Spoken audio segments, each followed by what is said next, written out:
Ka BJP Meghalaya Pradesh Lingbao ba Ernest Mauri, State President Kalaang, baka hagajing sta jong expert committee balatung na sarkar banyathir halor ka reservation policy.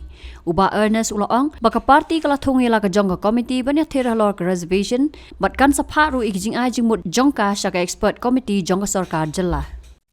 Ngila constitute ia ka committee, agba ngila don ki member, bat kumju nga presiden nga don rangkat, in ay ya ka jimut si sarkar. Amar bak sarkar kala ailat ya baru ki political party. Bakin view. Bakin ay jimut om tangi ki expert, even ki individual, even ki NGO, dan kino ki association dan ki political party. Ngirungin ay na kalian cumi. Ngila adap mansna committee kila adap summit syangaru, bat nginang penbahasusu. Amar bak sarkar kadang ay por yangi, te kumba kalalong hi temantangin nang pengkrek nang syong susu nginle kababahan kabatam na bentak state ke jomi klem dano silang khamat yenu nuru nginle akat kum kebentak ke bele